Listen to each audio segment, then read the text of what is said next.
అందరికీ నమస్కారం. ఈరోజు నేను చెప్పబోయే విషయం మొన్న 26వ తారీఖు శాసనమండలిలో లడ్డు కల్తీ విషయంలో ఒక డిస్కషన్ పెట్టారు. దురదృష్టం కొద్దీ వైసీపీ వాళ్ళు సభని సజావుగా జరగనివ్వకుండా డిస్కషన్ అర్ధంతరంగా ఆపేయడం జరిగింది. ఇప్పుడు మళ్ళీ అక్కడ మాట్లాడటానికి నాకు అవకాశం లేదు. కానీ ఒక మంచి విషయాన్ని ప్రజల్లోకి తీసుకెళ్లాల్సిన బాధ్యత నాకు ఉందని చెప్పి ఈరోజు మీ ముందుకు వచ్చి ఆ రోజు నేను మాట్లాడదాం అనుకున్న విషయాన్ని మీ ముందు పెట్టాల్సిన బాధ్యత నాకుంది.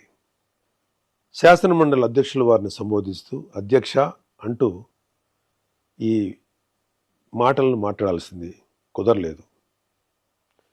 అది మీతో షేర్ చేసుకోవాలని అనిపించి ఈరోజు ఈ వీడియో చేస్తున్నాను. ఈ వీడియో చేయటంలో ఎవరిని హర్ట్ చేయాలని కానీ ఎవరిని బాధ పెట్టడం కానీ నా ఉద్దేశం లేదు. ఒకవేళ ఎవరైనా సరే ఏదైనా మీ మనసులో గాయపడితేనో లేకపోతే మీ మనసులో బాధపడితేనో నన్ను క్షమించండి. ఇప్పుడు వీడియోలోకి వెళ్దాం. లడ్డు కల్తీ జరిగిందా? నెయ్యి కల్తీ జరిగిందా? దర్శనం టికెట్ ద్వారా డబ్బులు దోచుకున్నారా? ఇంకా ఇతర మార్గాల ద్వారా ఆ దేవదేవుడి సొమ్ములు అపహరించారా? ఇవేవి మాట్లాడటానికి నేను రాలేదు. జరగకూడని అపచారం జరిగిపోయింది. అది హిందూ ప్రజల గుండెల్లోకి వెళ్ళిపోయింది. దాని గురించి కూడా మాట్లాడటానికి నేను రాలేదు. కర్మ గురించి కొన్ని మాటలు మాట్లాడాలనిపించింది. భారతదేశం కర్మభూమి. ఈ కర్మభూమిలో అనేక రకాల మతాలు, కులాలు, జాతులుగా ఏర్పడి ఉన్నప్పటికీ అంతిమంగా అందరూ భారత సంతతి, హిందువుల సంతతి. మనమంతా హిందూ మత మూలాల నుంచి వచ్చిన వారమే. అనేక కారణాల వల్ల రకరకాల మతాలను స్వీకరిస్తున్నప్పటికీ మనందరి నరనరాన జీర్ణించుకున్నది హిందూ ధర్మం మాత్రమే. ఏ మతస్థుడైనా ఏ వ్యక్తులైనా కర్మ సిద్ధాంతానికి కట్టుబడి ఉండాల్సిందే. For every action there is an equal and opposite reaction అని న్యూటన్స్ లా చెప్పినట్టు కర్మ సిద్ధాంతం ఆధ్యాత్మిక భావన మాత్రమే కాదు, ఇది సైన్స్ కూడా. ఏ గింజ నాటితే ఆ పండే కోస్తాం. విత్తనాలు వృక్షాలుగా ఎదుగుతాయి అనేది సైన్స్ అయితే కర్మ కూడా సైన్సే. కాదు అందులో దైవత్వం దాగి ఉంది అంటే కర్మ కూడా దైవత్వమే. కర్మ సిద్ధాంతానికి విశ్వవ్యాప్తంగా అనేక మంది ఏదో ఒక విధమైన డెఫినేషన్ ఇచ్చిన వారే. మంచి పనులు చేస్తే కుటుంబానికి, మనకి, పిల్లలకి కూడా మంచి జరుగుతుంది. తప్పు చేస్తే పిల్లలకి, కుటుంబానికి, మనకు కూడా మంచిది కాదు. Karma has no menu. You get served what you deserve. Eventually everybody will have to face the karma whether it is good or bad. దైవద్రోహం చేయటం అన్నిటికన్నా చెడు కర్మ.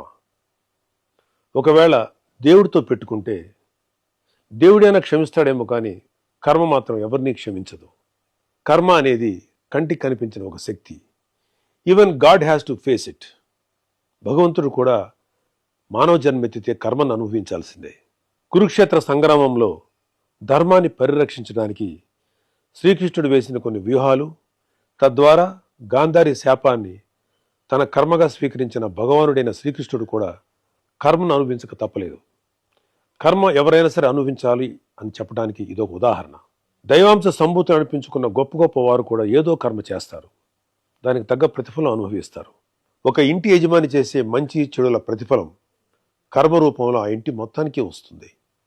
ఒక గ్రామాన్ని, ఒక రాష్ట్రాన్ని, ఒక దేశాన్ని నడిపించే నాయకుడైనా సరే అతను చేసే మంచితో పాటు చెడులో కూడా కర్మ ప్రతిఫలం అందరూ అనుభవించాల్సిందే. వైసీపీకి ఓటు వేసిన పాపానికి అమాయక ప్రజలు కూడా కొంతకాలం పాటు కర్మ ప్రతిఫలాన్ని అనుభవించారు.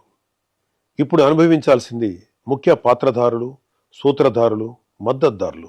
కోట్లాది మంది భక్తులు వాళ్ళ కష్టాల నుండి, బాధల నుండి, వారి తప్పుల నుండి విముక్తి పొందడానికి తమ కష్టార్జితాన్ని ముడుపుల రూపంలో, మొక్కుల రూపంలో చెల్లించుకుంటారు. అలా చెల్లించుకున్న కానుకలకి వాళ్ళ కర్మతాలకు శక్తి ముడిపడి ఉంటుంది. దేవుడి దగ్గరికి వెళ్ళాక ఆ కానుకల్లో ఉన్న మంచైనా చెడైనా ఆ దేవదేవుడి తీసుకోగలడు. దేవుడే దానిని ప్రక్షాళన చేయగలడు. భగవంతుని ప్రక్షాళనతో, పూజలతో పవిత్రీకరించబడిన ఆ డబ్బును తిరిగి ప్రజల కోసం, ధర్మ పరిరక్షణ కోసం వినియోగిస్తారు. వెంకటేశ్వర స్వామి డబ్బును కల్తీ లడ్డు రూపంలో, కల్తీ నెయ్యి రూపంలో, టికెట్ రూపంలో, ఏ రూపంలో తిన్నా ఆ కర్మను తీసుకోవాల్సిందే. దాని ఫలితాన్ని అనుభవించాల్సిందే. ఆ దేవదేవుడు రాగద్వేషాలకు అతీతంగా ఉంటాడు. కానీ కర్మకు అవేమీ ఉండవు. తిరిగి ఇస్తుంది, తప్పకుండా ఇచ్చేస్తుంది. Because it is science.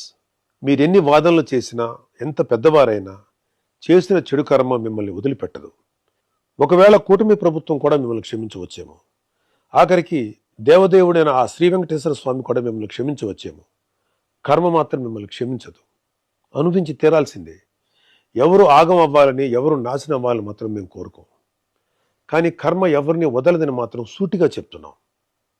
కర్మ క్యాన్సర్ కన్నా భయంకరమైనది. క్యాన్సర్కి చికిత్స ఉందేమో, కానీ కర్మకు చికిత్స లేదు. క్షమించమని ఆ స్వామివారిని కోరుకోవడం ఒక్కటే మీరు చేసే పాపానికి ప్రాయశ్చిత్తం. ఇప్పటికైనా చేసిన తప్పుకు క్షమాపణలతో పాప ప్రాయశ్చిత్తం చేసుకోవాలని లడ్డు కల్తీ స్కామ్ భాగస్వాములకు, పాత్రధారులకు, సూత్రధారులకు, మద్దతుదారులకు సూచిస్తున్నాం.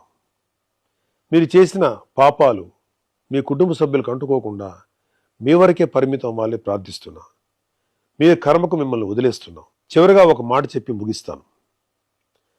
ధర్మరాజు చేసిన రాజసూయ యాగంలో శ్రీకృష్ణుడికి అగ్రతాంబూలం ఇవ్వటానికి నిశ్చయించబడింది.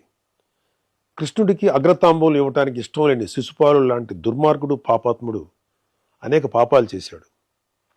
అనేకమైన మాటలు అగ్రతాంబూలం తీసుకుంటున్న శ్రీకృష్ణుడి మీద సంధించాడు. చాలా చెడ్డగా మాట్లాడాడు. శ్రీకృష్ణ భగవానుడు వెంటనే కోపించుకోలేదు, ఆవేశపడలేదు. కానీ అతనికి కొంత అవకాశం ఇచ్చాడు. ఆయన ఎదురుగా ఉన్న పళ్ళెంలో వక్కలున్నాయి.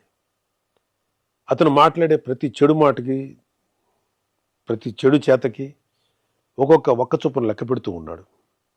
100 వక్కలు లెక్కెట్టాక శ్రీకృష్ణ భగవానుడి చేతిలో ఉన్నటువంటి సుదర్శన చక్రం ఆ శిశుపాలుడి కంఠాన్ని ఖండిస్తుంది. ఈ సీన్ని శ్రీకృష్ణ పాండవీయం అనే చిత్రంలో దివంగత నందమూరి తారక రామారావు గారు, మాజీ ముఖ్యమంత్రి, మహానుభావుడు శ్రీకృష్ణుడు పాత్ర వేసినప్పుడు మన కళ్ళకు కట్టినట్టు చూపించారు. హైందవ ధర్మాన్ని ఆచరించే ఉత్తముడు, నా స్నేహితుడు తనికెళ్ల భరణి గారు ఈ లడ్డు కల్తీ విషయం తెలిసిన తర్వాత బాధతోటి, ఒక రకమైన వ్యంగ్యంతో ఒక కవిత లాంటిది చెప్పారు.